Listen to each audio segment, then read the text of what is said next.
Solve చేద్దామా? సరే రండి సాల్వ్ చేద్దాం. ఇక్కడ వచ్చేసరికి ఏంటంటే a shopkeeper marks an item 40% above cost price. So normal గా మనకి కాస్ట్ ప్రైస్ అంటే ఎంత ఉంటుంది? సో ఇక్కడ కాస్ట్ ప్రైస్ అంటే సివి. ఎప్పుడు కూడా కాస్ట్ ప్రైస్ అనేదాన్ని 100% అని తీసుకోవాలి. సరే 100% అనేదాన్ని ఫర్ ఎగ్జాంపుల్ ఇక్కడ 100 అనుకుందాం. సో ఇక్కడ కాస్ట్ ప్రైస్ వచ్చేసరికి 100. తర్వాత ఇక్కడ ఏమని చెప్తాను? A shopkeeper marks an item 40% above cost price అని అంటారు. అంటే ఏంటి? వాడికి ఖర్చు అయింది 100 రూపీసే, కానీ వాడు ఎంత అమ్మాలనుకుంటున్నాడు? 140 రూపీస్కి అమ్మాలనుకుంటున్నాడు. దాన్ని ఏమంటారంటే మార్కెట్ ప్రైస్ అంటారు. సో అదెంత? 100%కి కాస్ట్ ప్రైస్కి ఇంకా 40% అబౌవ్ అంటే 140% అంటే 140 రూపీస్. సో 140% అనే దానికి మనం అమ్మాలనుకుంటున్నాడు. ఓకేనా?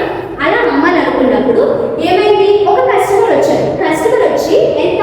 20%కి డిస్కౌంట్ అడిగాడు. సో 20%కి డిస్కౌంట్ ఎక్కడ కడతాం మనం? కాస్ట్ ప్రైస్ కడతాము.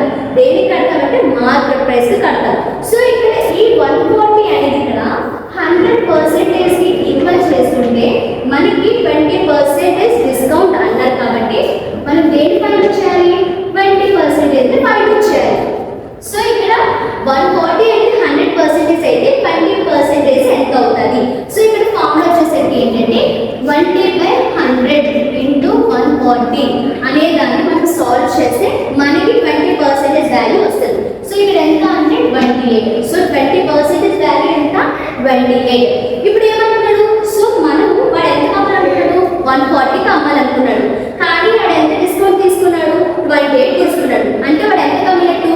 140లో ఉండి 28 రూపీస్ అనేది తీసేస్తే మిగతా ఎంత? 112 రూపీస్. సో 112 రూపీస్కి అమ్మినట్టు. అర్థమవుతుందా? సో 140 రూపీస్ మార్కెట్ ప్రైస్ అయితే ఇదేమవుతుంది అనుకుంటారు? సెల్లింగ్ ప్రైస్ అవుతుంది. ఓకేనా? సో మొత్తానికి అమ్మిందానికి 112 రూపీస్ అయ్యింది. ఓకే, మనకి కాస్ట్ ప్రైస్ అనేది తెలిసిపోయింది 100. తర్వాత సెల్లింగ్ ప్రైస్ కూడా 112 అనేది తెలిసిపోయింది. ఇప్పుడు దీని ప్రకారం మనకి ప్రాఫిట్ వస్తుందా లాస్ వస్తుందో కామెంట్ చేయండి. అదేవిధంగా ఒకవేళ ఏదైతే వస్తుందో అది ఎంత